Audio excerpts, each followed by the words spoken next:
Welcome to the Hostile Zone. Use your voice, Cinotti hears you. Welcome to the Hostile Zone. You're with the infamous and dangerous and always in your face, Eric A. Cinotti, Eric Andrew Cinotti, Eric Cinotti. Miss Bianca's not with us today. I normally would lean over to her and say, who? Eric Cinotti, but Miss Bianca is working on another project, so it's just myself. I feel like it's been a few minutes, folks, since the Hostile Zone, but we hit our 1-year anniversary about 10 days ago, and we were putting together a lot of stuff and getting organized for the next year, year 2. So I want to put that thank you out there, folks, for those of you that have been with us or from the beginning or came in or coming in now as a new person. We appreciate that. Again, Miss Bianca is off tonight, and I am your host, Eric A. Cinotti, right here on the Hostile Zone. You can find us on every single platform, right on the ticker if you're watching this on your TV screen in whatever market you're in, if it's a social media market or a cable TV network market that we're currently aired on your screen is the ticker of all the locations for you to reach us.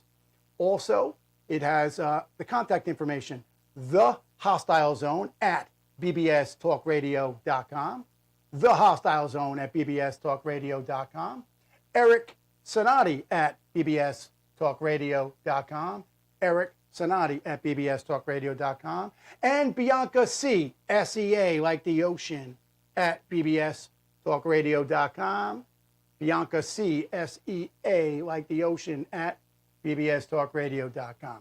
All right, folks, so we're here on the Hostile Zone, coming at you another day, and we're here to talk some big stuff has occurred, but let's get it rolling. Let's get it moving.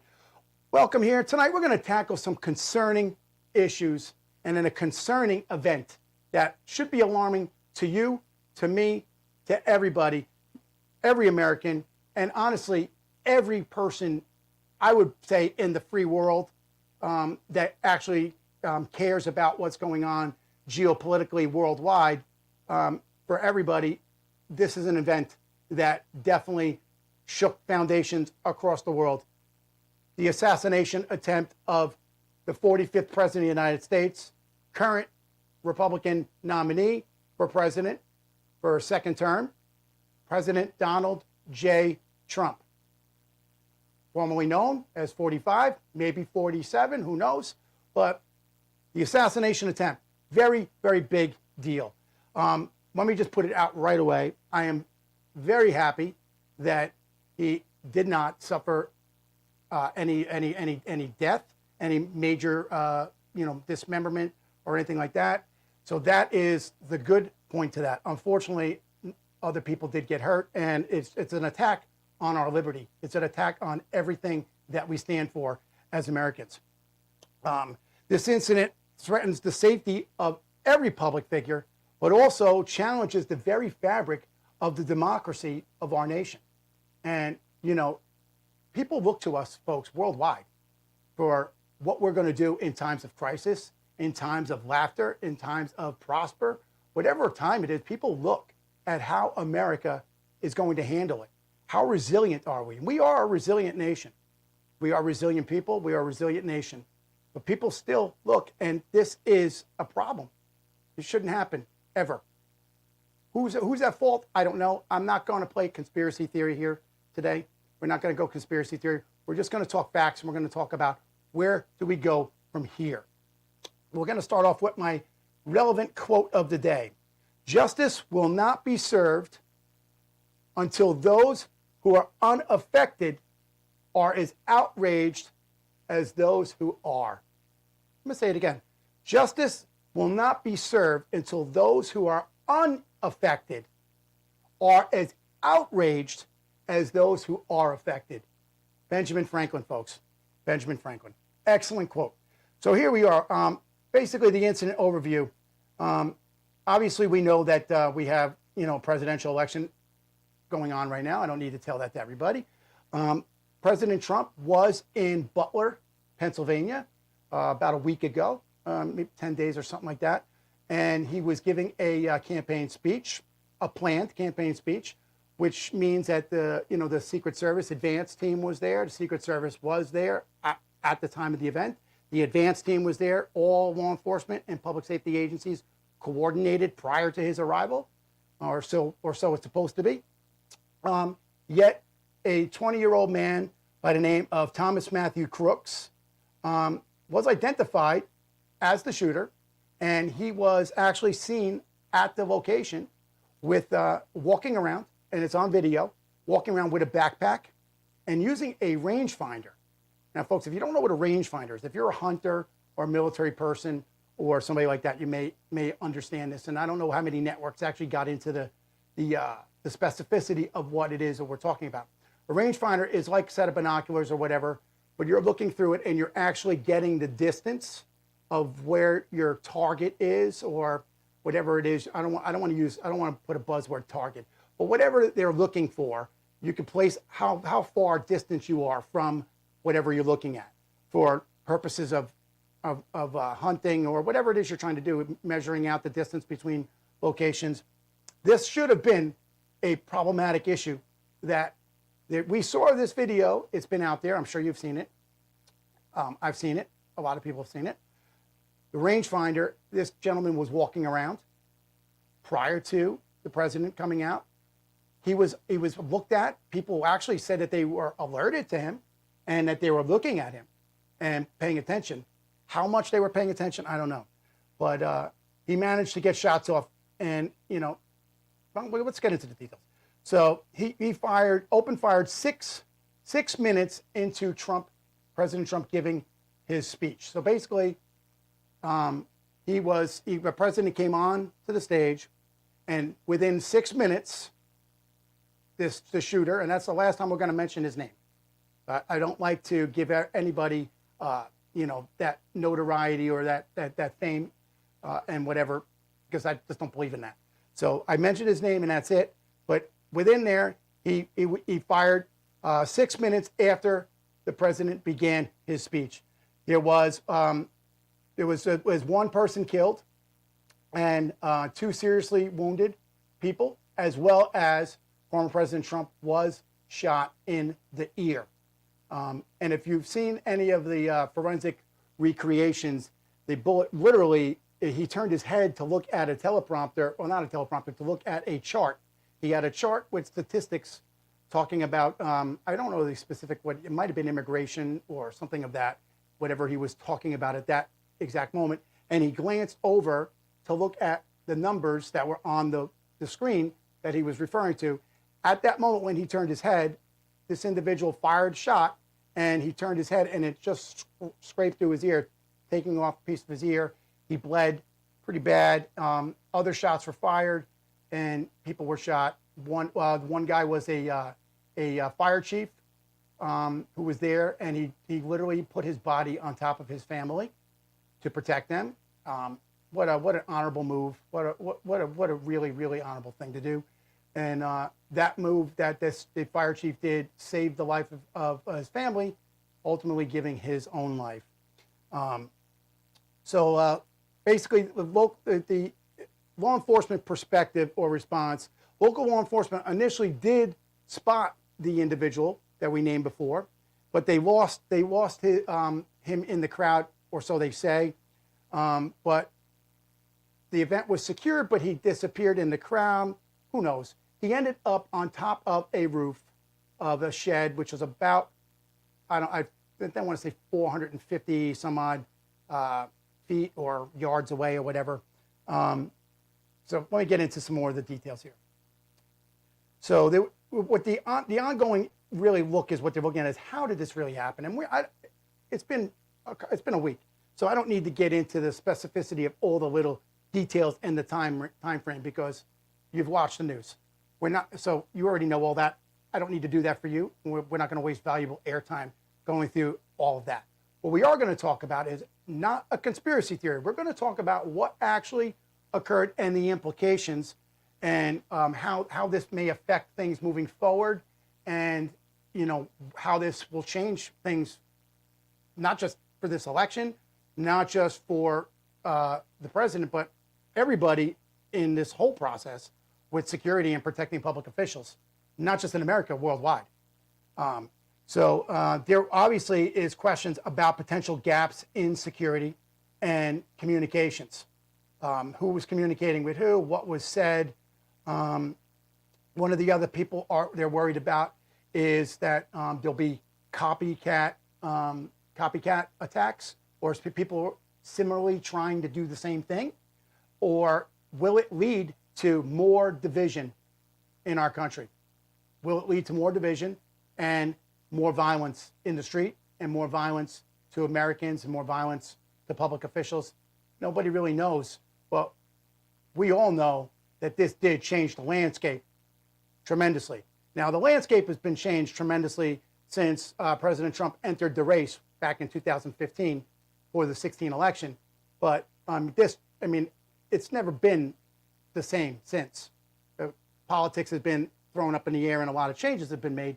Whether you or I agree with that, that's not what we're talking about now. But we can agree together is that the foundation of politics and the process changed formidably since Donald Trump first came down that escalator in 2015, and now that day was changed the landscape politically, and now this day changed the landscape.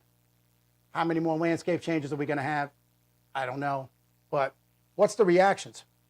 There's a significant debate amongst politicians and legal scholars and the general public about what is going on here.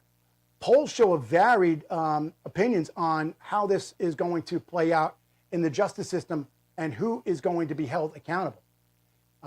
There is a broad amount of people placing different, blame on the director of the Secret Service, whether it be another agency or this agency.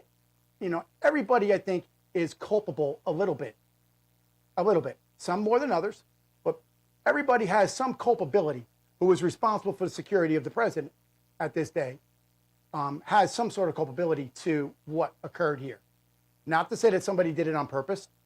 Cinotti is not saying that that was done on purpose. Maybe it was. We'll find this out later, or if not, we will not. I don't know. But we are not conspiracy radio, conspiracy TV here, and I'm not a conspiracy theorist. So the important is that there has been, heightened security.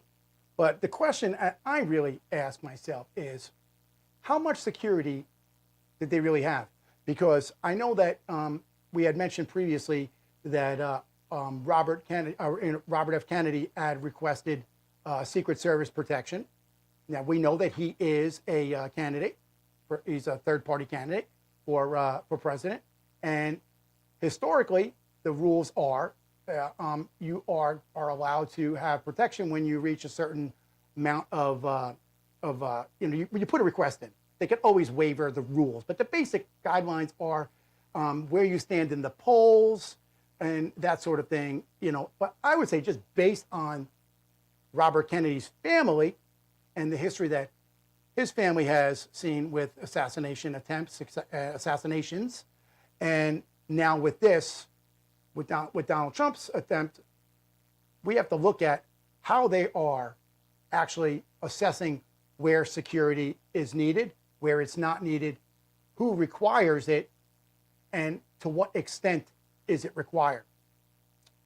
The assassination attempt on Donald Trump is an assassination attempt on you, me, and every person. It's an attempt. You're not shooting Donald Trump. You are shooting a former president of the United States and the front runner and Republican nominee of the presidential election for this year. So you're not yes, you're shooting an individual. Obviously, he's a person, but he stands for much larger. So that is something that came out after, President Kennedy. People looked back at it and said, well, this became a bigger crime then, because it's not a homicide of just an individual. You're attacking an institution. You're attacking a nation. And this is what really needs to be kept into play here, because at the end of the day, we're looking at it, and I'm looking at it, and we're saying to ourselves, what happened? I mean, I've been to plenty of these rallies. I've been to plenty of places where I've spoken and had access to people like specifically President Trump, and I've seen how the security is handled. I know what I've had to go through and what people that have been there have to go through to go in and see him and be part of the festivities. And this was a public event. So some of them I've been to public, and some I've been to some private events. But still, security is always on the high end. So I just don't understand how this was able to happen. But ultimately, this individual, this young man, was neutralized. His life was taken by a shooter, a Secret Service or sniper of the government, after he took his shots. So he's not here to say what was in his mind. We don't know what research he conducted. There's not really much that we know at this point. We know a little bit. They are still investigating, and still, obviously, this is going to be a deep dive, folks. This is going to be a deep dive for a long time. This is not going to be something that's going to be a 1, 2, 3 thing, because we are still talking about the Kennedy assassination. I mean, think back to, how many years ago was that? People still talk about the assassination of Abraham Lincoln. So if you look at all of that craziness, this is not going to be something that they're going to stop talking about. The last attempt on a president was President Reagan, and that was in 1981 or 2, something like that. And it was, who was it? Let's see, let me think who that was. Hinckley. I think it was, Hinckley was the last name? Hinckley, yeah. John Hinckley was the one that shot at President Reagan. He claims that he did it for a love affair, I think with Jodie Foster or something crazy like that. But that was an attempt on President Reagan's life. He survived, thank God. And thank God that President Trump survived. But still, there was an attack on our institution, our nation, our institution, on law enforcement, and on the American citizen. And this is what we're going to address tonight. We're going to talk about that because we can't have this happening. This is not something that should be going on ever. When did we get to a point in American politics? And I know, folks, it has been contentious over the years. And I know that I said in the beginning, the landscape of politics changed dramatically when President Trump came down that escalator. There's been a lot of discord amongst people, name calling and arguing, and a lot of ugliness amongst people. But at what point did it cross from ugly words and campaign rhetoric to now becoming violent? What led up to this? What did we not see coming over the past 8 years, say 7 years, 6 years, 5 years, whatever years you want to say? What did we not see coming? Now, what we did see coming, folks, was a lot of protests in the street. We saw a lot of people getting hurt over different political views. A lot of people disagreeing over, issues of, foreign affairs with your Israel and your Hamas. There's a lot of stuff going on around the world, and a lot of people are disagreeing. But when did it get to the level that we were going to handle this, or somebody was going to handle this as people? And I'm not saying we, meaning me as an insider, being I was part of it or something. I mean, we as Americans. How did we allow this to get that far? When did we think that it was acceptable for things to happen?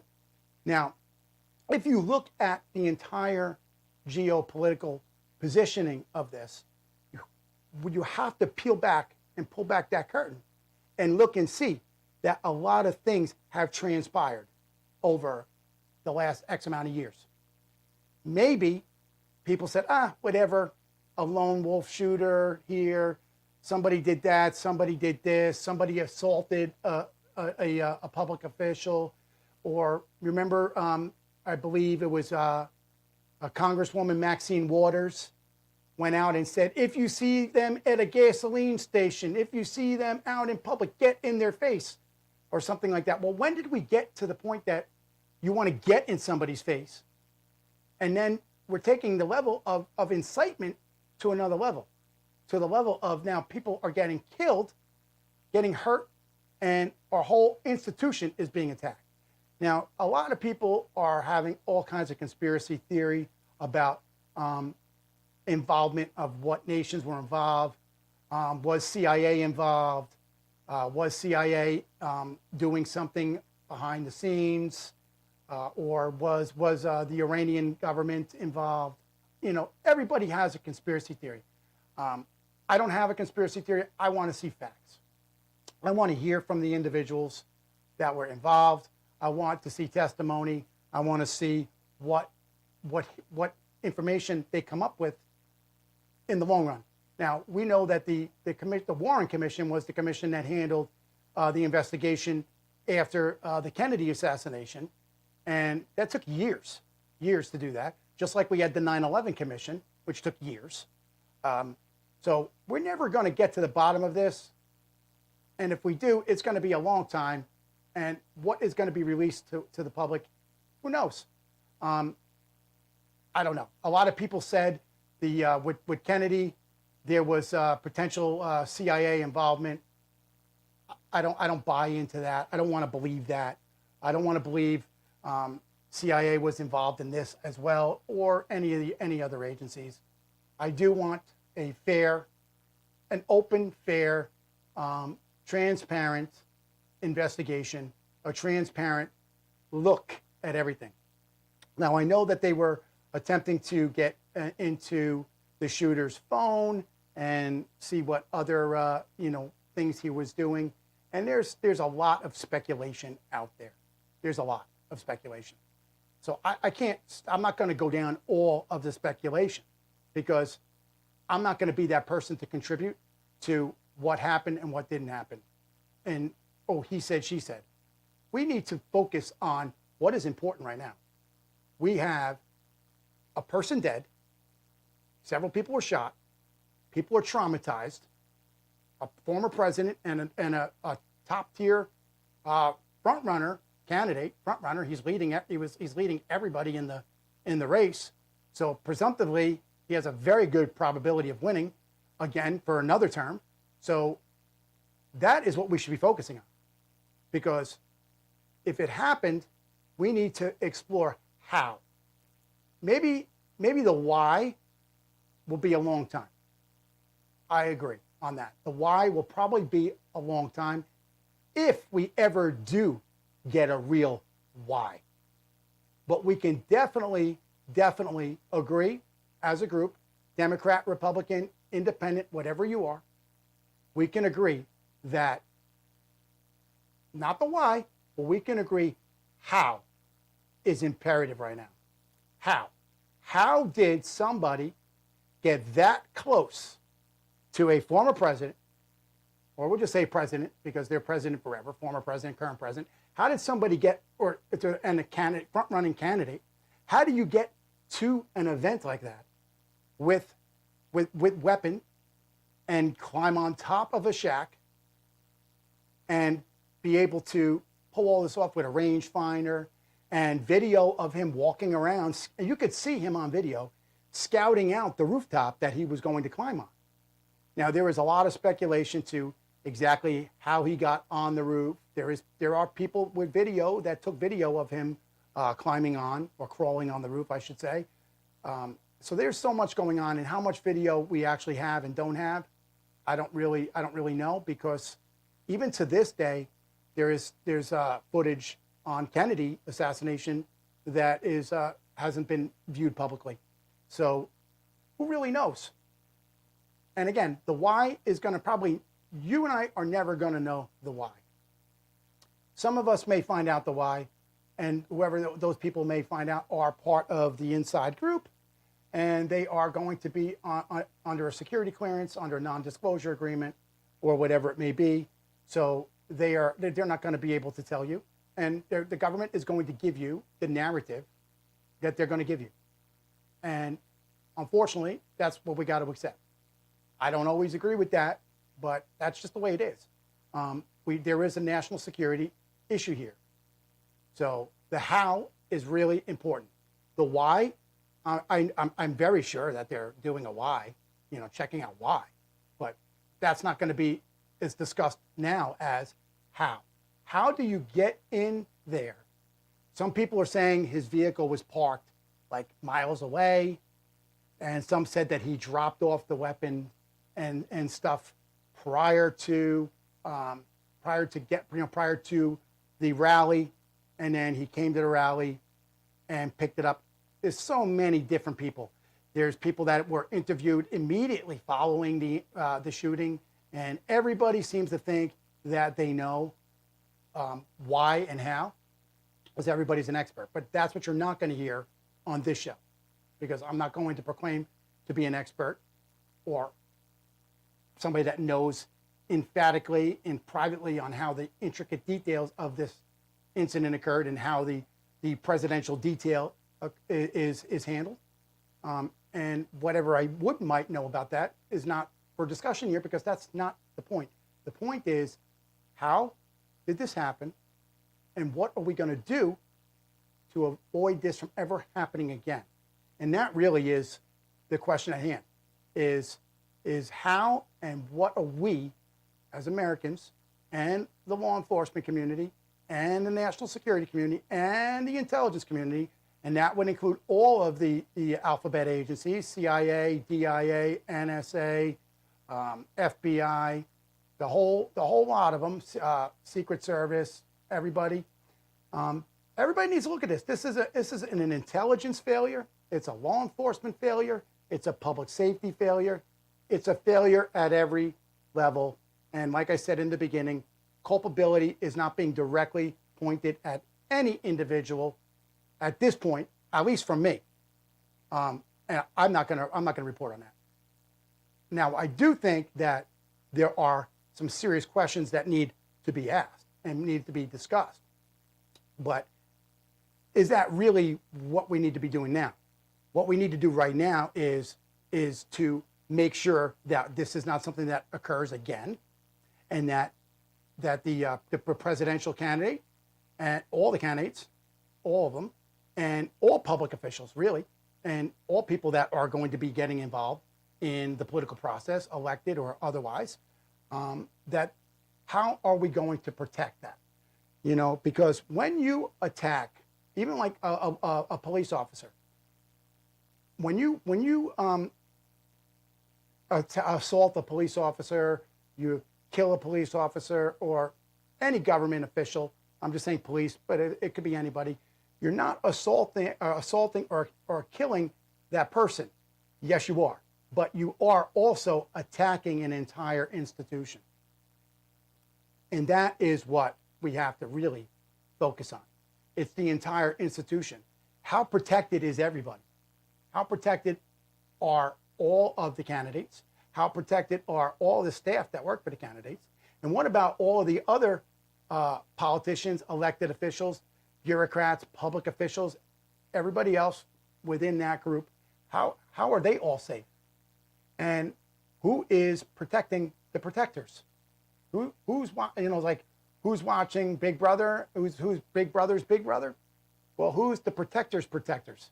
Because see, we as Americans, we are looking to our president and our politicians to lead and protect us, and they do that with their arm of power through these agencies, through public safety, law enforcement, and all of the different people that are involved in the protection of the president and these other officials. So you have to look at the broad spectrum here. It's not just one thing. This is broad across the aisle, no matter who you are, Republican or Democrat, or what level of government you are at. You cannot attack our people like that. You cannot do that. You cannot just kill somebody or assault people because you disagree with them. I mean, there's just a human aspect here involved where, that is not what we in this nation purport. I don't purport that. I don't care what religion, race, or whatever you are. I don't think that any religion, and even if you're an atheist, I don't think anybody thinks that it's acceptable to go and just target your enemies because they're your enemy, and I would say enemy in a political aspect. Let me rephrase that. Your political opponent, your political enemy, in the sense of, the famous quote is, the ballot and the pen is mightier than the bullet, right? So the ballot and the pen right here, my Abraham Lincoln pen, is mightier than the bullet.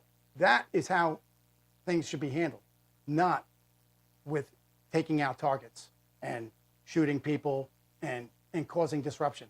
Just think, if he had not turned his head, the trajectory of what I saw, of what experts have reported, show that would have went directly through his head, taken out brain matter, and essentially ended his life, or critically ended his career, and that would have been it. What would we have done then as a nation? Think back, for those of you who are alive, when President Kennedy was killed. Look at the nation. It's a different world now then too. Look at where we are now and where we were then.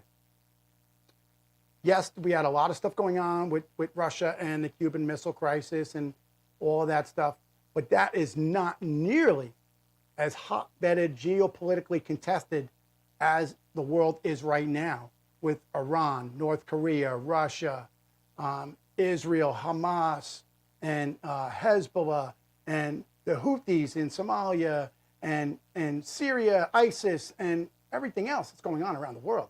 Forget the discord in our own country amongst people fighting over race again, fighting over nonsense. We are a different world, different nation. Our nation suffered dearly for the loss of President Kennedy, but the situations are much different. Our geopolitical stance is way different now. So had he not turned his head, and he was killed, or this had been after the election and he was in office, or when he was in office before the last election, or if this had been President Biden or Vice President Kamala Harris or whatever, this would be a major political issue across the world. And what would our enemies do? Would they not take advantage of that? I mean, come on, just look around. Everybody's itching to do something to the United States. We have an open border, people just blurring across that border. We got Russians bringing submarines within 100 miles of our coast. They're hanging out over at Cuba, maybe going over to Venezuela. They are flying right close to our borders with their bombers and their fighters. Like I said, submarines. We got China pushing up on potentially Taiwan. You got Russia invading Ukraine. Just look, and you got the Israel stuff going on. So much stuff is going on. This would not be a time. There is never a good time, but this definitely is not the time for one of our leaders to be struck down, because that would just open the door and just scream to our real enemies. Because our real enemy, folks, is not your neighbor that's flying a Trump flag, not your other neighbor that's flying a Biden flag. Those aren't your enemies. Your enemy are the people that are trying to cross the border illegally in the South, that are Chinese, Iranian, from a lot of countries, military-aged men from a lot of nations that are not of Latin descent. I mean, just take a trip down to the border, watch any of the videos, pay attention, open your eyes, and look and see who's coming across the border. That is our enemy. Those are our enemies. The people that are trying to come in here. Not the people that are coming here for a better life. I'm not saying that. Please don't bot and troll me and misquote me on that. I'm saying people that are trying to get into our country to create mayhem, havoc, and try to help the fall of the United States empire. This can't happen. This can't happen. We need to come together. Folks, this should be like a 9/11 moment for everybody. And a President Kennedy moment for the generation before that. And the 9/11 moment. And your Benghazi moment. And when what was it? Benghazi, the political, oh my God, the diplomat was killed, and there was a whole incident in Benghazi, 2011, I think, or yeah, 2011.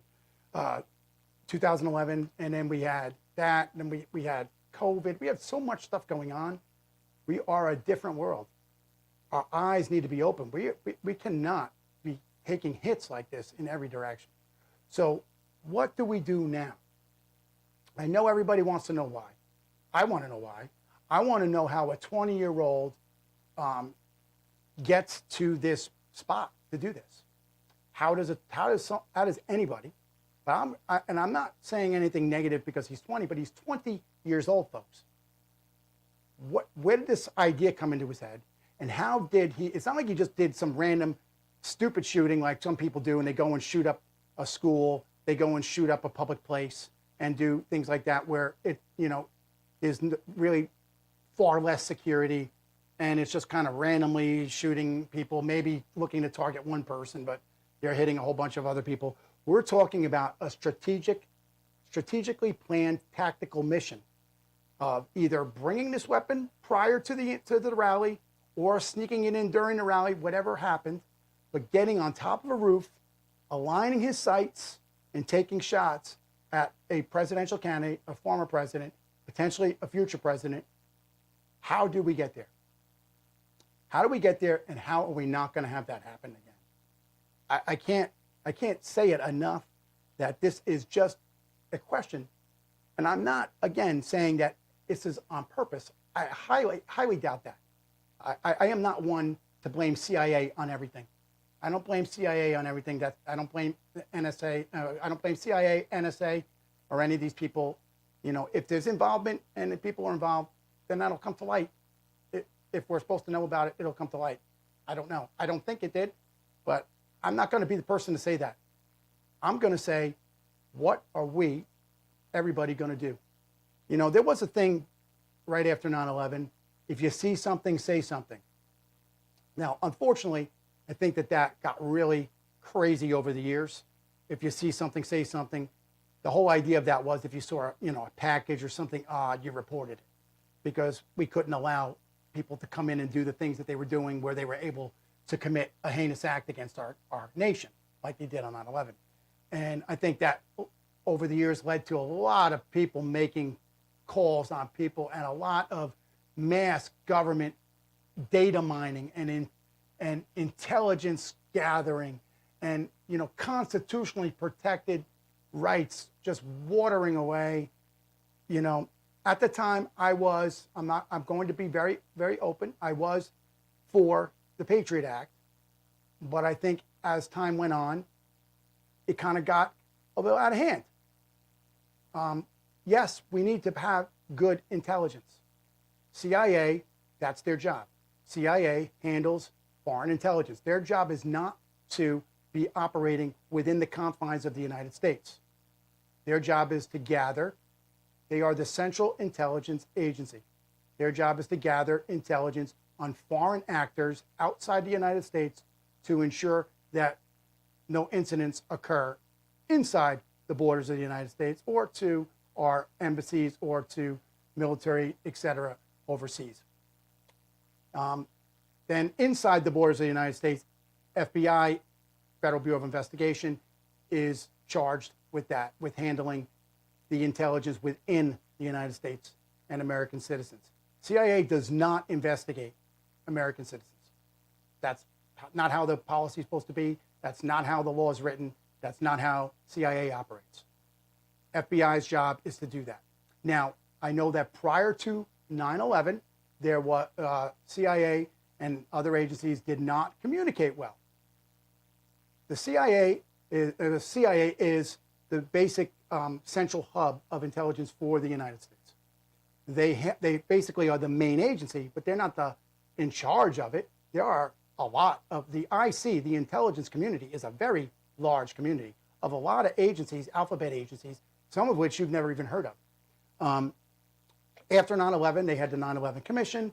They realized that there was a lack of communication, which I'm going to circle that into this. Was there a lack of communication? Were certain people not talking to the other person? Was there even a communication delay from point A to point B? from one agency to the next, or from one agent or officer to the next. Who knows?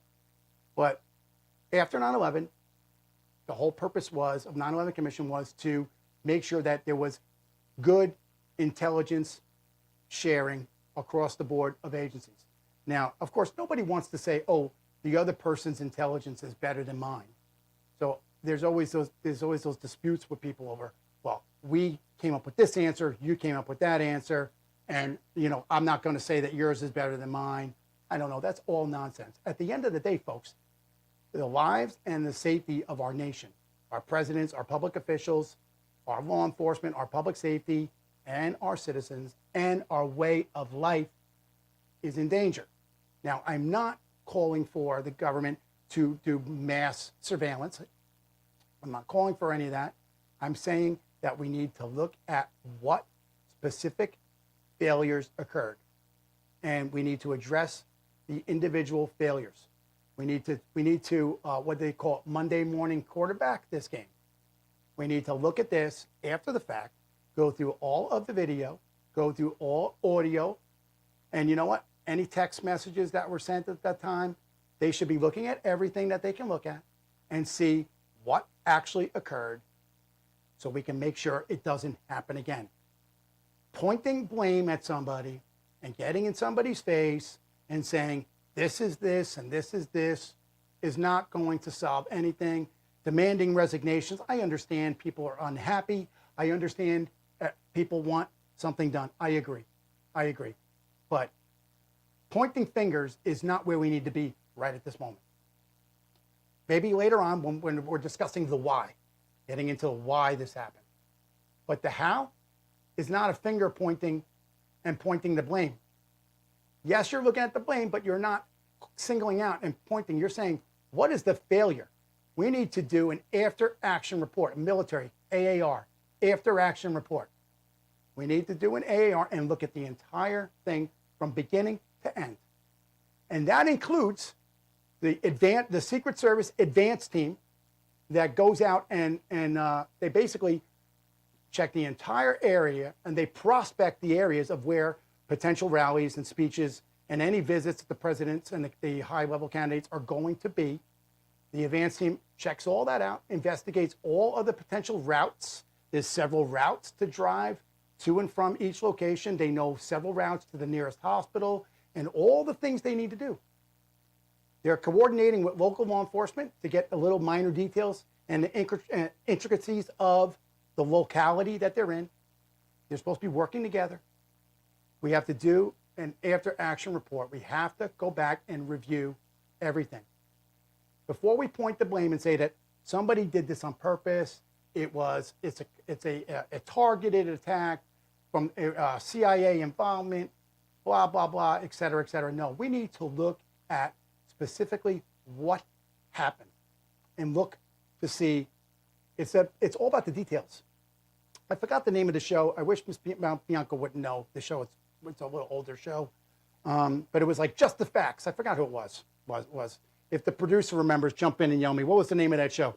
You know the show? Help me out here. Yes, it was Dragnet. Dragnet. Thank you. Dragnet. It was, and we held the little book and he said, "Just the Facts, ma'am," right? You were still, yes. Still there? Yes, right. It was Sergeant Friday. Sergeant Friday said that. Yeah, Miss Bianca's not here, so feel free to jump in and help me out. But yeah, honestly, I mean, where were you when this happened, Gary? I think I was home babysitting my granddaughter. It was like shocking. Like, I mean, when it came through, you're like, is this really going on? Is this really happening? I guess, you were around for Kennedy, right? Yes. Okay, so because I obviously wasn't. 9/11 was my experience. I don't even know anything about the Reagan assassination attempt. So my national tragedy experience was 9/11, and I remember exactly what was going on. I can't imagine, your generation that had seen a lot of these incidents. Saw Kennedy, 9/11, Reagan. It's just craziness. Crazy. I think what's more... What's that? I was Yeah, going to I'm say, sorry. I think what's more upsetting about the whole thing is too many things are happening too fast instead of the long time in between when we were having these incidents. Right. Yeah. You're right.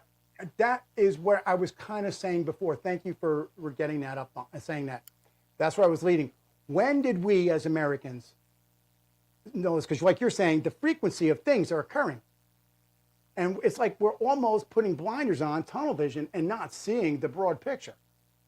That we are allowing things in this country to happen. We're not talking, I don't even want to go politics. I don't want to go on what your stance is.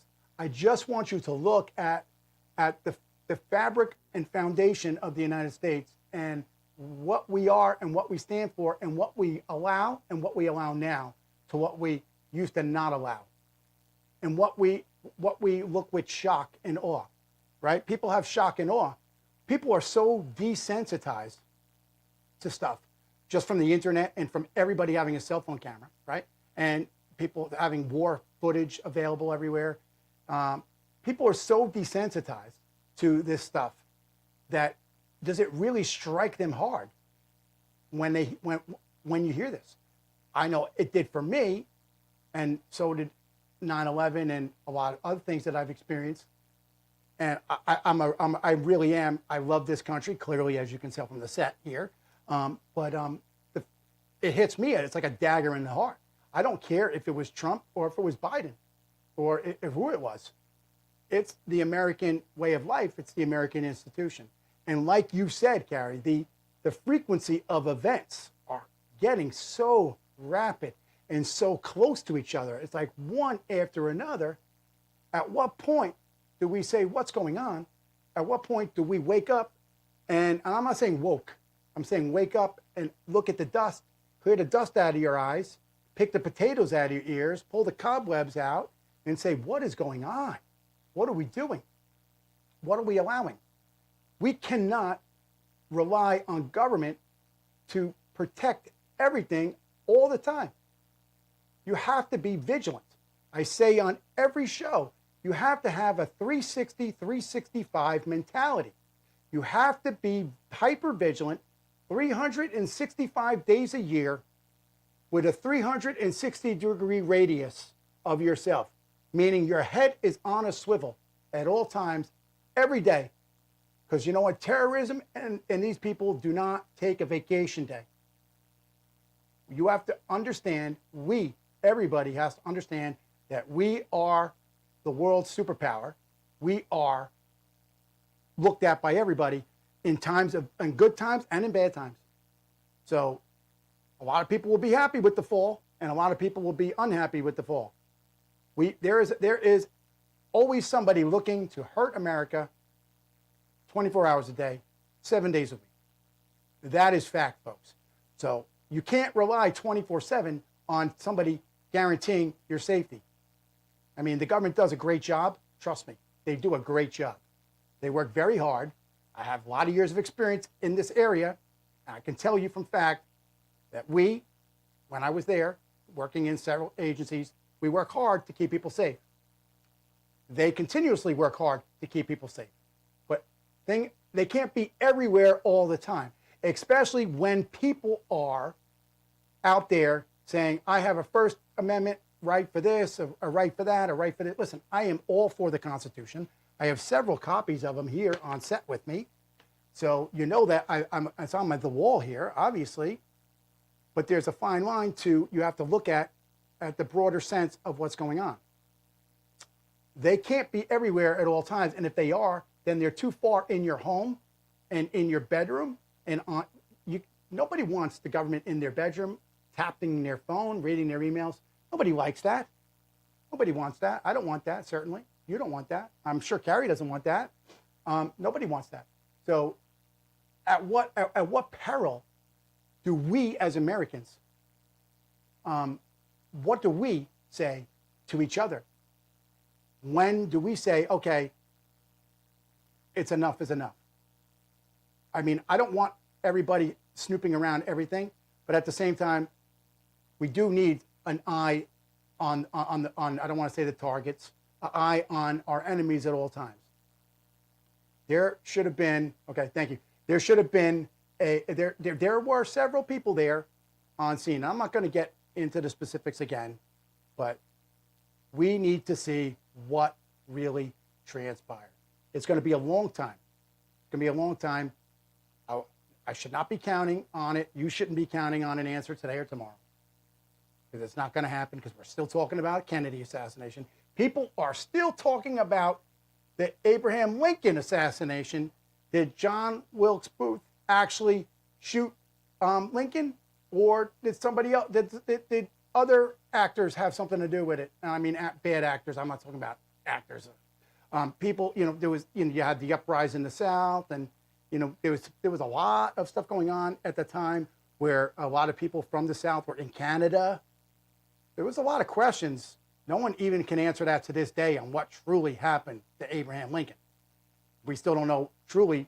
Nobody can. They're still arguing how many shooters were involved with the Kennedy assassination. So by far, I'm not expecting any answers on everything with this the Trump assassination attempt. But for sure, we need to see how this particular one happened. That's why we have to separate the why from the how, folks. We have to separate the why from the how. Put the why to the side, okay? I know it hurts.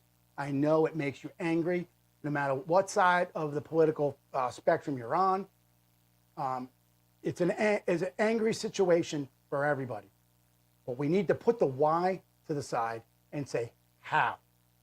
Because the why is going to be there. We need to make sure how, because if there was a bigger conspiracy here, or there was more people involved, or even if this is a lone wolf situation, other people saw this happen and saw that they were successful, or he was not successful in taking the shot at the president, but he sure was successful in gaining access to this, to the rally, bringing in weapons, a rangefinder, walking around. He did this. That is what our real issue is, not why. Whether he was a lone wolf or he was involved in a larger network, people saw that this happened. And they saw that essentially he was successful. Sadly, folks, you're going to hear it right here. He was successful. He got in there. He brought a weapon. He infiltrated a rally, got past all security, Secret Service, and everybody, was able to gain a vantage point of a high level distance that he could look down upon the president and fire off shots. That's successful. I'm sorry. I was successful in the book of, if he had been a better shot or the president had not turned his head, he would not be here. So whether or not he's dead is really irrelevant at this moment. He was successful enough to gain access to the most powerful person in the world, the president of the United States. Whether he's the president at this moment or not, he was the president, could potentially be the president again. This individual gained access, got past everybody, and was able to fire off rounds with a high-powered rifle towards the president. Whether or not the shot struck and killed the president or not, he was able to get in there and do that. And that's what we need to look at. We need to look at that and say, how is that going to not happen again? And I'm not, and again, lone wolf or a large network of people. Either way, that is all the why. We need to know the how. How did this young man do all of this without anybody stopping him along the way until after the shots were fired? That is what I'm going to leave you on. We have breaking news that I'm going to come to you in 1 second, but let me close out. Carrie, we have some breaking news, correct? That I'm going to have to pump into another show right after this. Yes. Do you want to, I know what it is. You want to say it and then I'll go, or you want me to close and you could come in. Or just read it to me. Tell me what you know. Has dropped out of the presidential race, and President Biden has dropped out of the presidential race as of today. Yes. As of the time of recording this show for tomorrow, the show's airing in a couple hours, and I'm going to have to cut into another show right after this in 2 minutes, and we're going to discuss that. So, breaking news, President Biden has withdrawn from the presidential race, and did they say if Kamala Harris is definitely going to step up and wants this, or what are they saying right now? They're saying that they have been aligning their campaign for that to happen, but it's I think the Democratic convention is what's going to end up deciding who does what. Okay. Wow. Okay. Well, all right. Well, that's going to be, folks, pay attention, because now I'm going to have to record another show right after this. So pay attention. If you're watching this show or listening to this show in a couple hours when it airs, there's going to be another show right behind it that'll air probably on 99.9 KKTC FM. We'll launch it on there. This way it'll be a couple hours after this one airs. Thank you, Carrie. Appreciate it. So I'm going to always go to, are we queued up, Carrie, for getting ready for, because I know Miss Bianca's not here for the national anthem. You were ready to get that in a second? Yes. Once I'm done. All right. I wasn't sure if you were able to get that loaded up in there. Okay. Okay, folks, unfortunately, we have come to a hard end of the hostile zone, but I'm going to close it out with my call to action and my quote. I say every show, folks, stay informed, stay engaged. 360, 365, but stay engaged. What do I mean by engaged? I mean by read the news, all news outlets. Pay attention to this show. Pay attention to other shows. Read a paper. Don't just rely on what pops up on number one on Google, okay? Do a little research. Look around. Pay attention to who is saying what. Don't fall for every conspiracy theory. I know there was one out there I wanted to discuss, and I forgot. People are saying one of the people behind President Trump might have been an FBI agent or a military person. There's a lot of nonsense involved, a lot of stories on that. Another person posted that they were saying that they, quote unquote, were one of the Secret Service snipers or something, posting on Instagram or TikTok or something.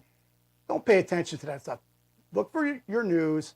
Look at all the different news outlets and compare everybody's together and see. Make sure what you're saying is true and accurate. Validate what you're going to say. Stand up for what you believe in. Be vigilant, hyper vigilant to your surroundings for your safety of your family, yourself, your neighbors, your nation, but be hyper vigilant to people who are trying to build mass hysteria, people who are trying to overturn our government, people who are providing mis and disinformation out on the internet and on social media. Advocate to improve security measures across the board, to have informed decision making. And because an engaged electorate is crucial. An engaged electorate, folks, we are the electorate. You are the voters. You're the electorate. And the bottom line is you have to ensure that your voice is heard. But you want that voice to be engaged and be knowledgeable. Don't just be spouting out garbage and speaking out the side of your mouth, not knowing what you're talking about. We want engaged people that are informed. Be informed. I thank everybody out there who does take the time every day to listen to the show. We did take about 10 days off as we're working on several projects. We are back on track for every day again as we were. So we do look forward to you. I thank everybody. We have some great guests coming on. We got confirmation. Robert F. Kennedy is coming on the show. We didn't schedule any dates. I got several other people that are coming on the show. I got even somebody that was involved with the Kennedy assassination who is going to come on the show. So we have a lineup of guests coming forward. So there is a lot happening here. I thank you because I am nothing without you folks. Without you watching the show, we would not be on the thousands of radio stations and TV stations that we're on. We would not be in every single podcast platform. and Amazon Music and everywhere else. We would not be all these places, Audible and everywhere, if it wasn't for you. And I thank you. So I'm going to give us our closing quote, and then Carrie, you're going to cue up Miss Bianca for us. Even though she's not here, we're going to pretend she's here to close us out with honor, glory, and love of our nation. The quote of the day: "The measure of a man is what he does with power." Plato. The measure of a man is what he does with power.